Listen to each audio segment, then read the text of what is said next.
Welcome to my YouTube channel mother's recipe. ఈరోజు పల్లి చట్నీ అనమాట. ఇది లింగయ్య చట్నీ, స్పెషల్ చట్నీ.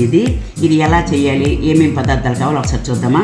పల్లీలు, కారపొడి, జీరా, ఆవాలు, మినపప్పు, సరిపడా సాల్టు, కొద్దిగా వెల్లుల్లి, కరివేపాకు, కొద్దిగా చింతపండు, తాలింపు కోసం ఆయిల్.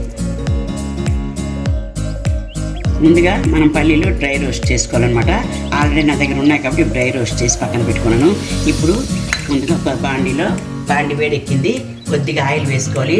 దీనికి మెయిన్ సీక్రెట్ ఏంటంటే టేస్ట్ కోసం మనం తాలింపు అన్నమాట ముందు వేసుకోవాలి.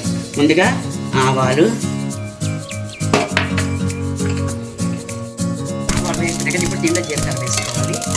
జీలకర్ర కొద్దిగా వేగాక దీనిలో ఈ మినపప్పు వేసుకోవాలి. మినపప్పు కొద్దిగా ఎక్కువ వేసుకుంటే టేస్ట్ చాలా బాగుంటుంది. అలాగే దీనిలో కొద్దిగా కరివేపాకు. ఇది వేయించుకొని ముందుగా ఈ పక్కన పెట్టుకోవాలన్నమాట. ఈ చట్నీకి ఈ తాలింపు స్పెషల్ అట్రాక్షన్ అనమాట. టేస్ట్ ఎక్కువ రావాలంటే ఈ తాలింపు స్పెషల్ అనమాట. ఇది బాగా ఆవాలు, జీలకర్ర, మినపప్పు, కరివేపాకు చక్కగా వేయించుకొని ఒక బౌల్లో తీసుకోవాలి. వేసుకొని దీనిలో ఈ వెల్లుల్లి కొద్దిగా వేయించుకోవాలి. వెల్లుల్లి వేగాయి కదా, ఇప్పుడు దీనిలో ఈ వేయించిన పల్లీలే దీనిలో మళ్ళీ వేసుకొని కొద్దిగా వేయించుకోవాలి. ఇప్పుడు దీనిలో కొద్దిగా చింతపండు ఇలా నానబెట్టుకొని దీనిలో వేసుకోవాలి. అలాగే దీంట్లో ఎండుమిరపకాయలు కానీ పచ్చిమిరపకాయలు కానీ ఏవి వేయము. దీనికి స్పెషల్ టేస్ట్ ఈ కారం అనమాట. మనకి ఎంత స్పైసీ కావాలో అంత కారం వేసుకోవాలన్నమాట. ఈ పాస్తా వేగాక స్టవ్ ఆఫ్ చేసుకొని చల్లారాక మిక్సీ పట్టుకోవాలి. ఇప్పుడు సాల్ట్ కూడా దీనిలో వేసుకుందామా.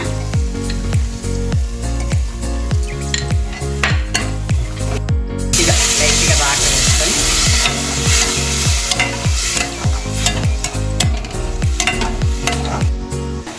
ఈ విధంగా రెడీ చేసుకొని ఇప్పుడు స్టవ్ ఆఫ్ చేసుకోవాలి. చల్లారాక ఇది మిక్సీ పెట్టుకోవాలన్నమాట.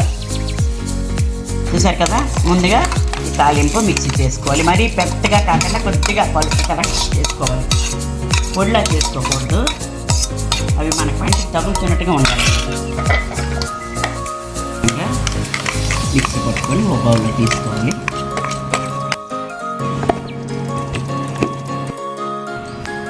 చూసారు కదా, ఈ పల్లి కూడా మెత్తగా పేస్ట్ చేసుకొని దీనిలో వేసుకోవాలి.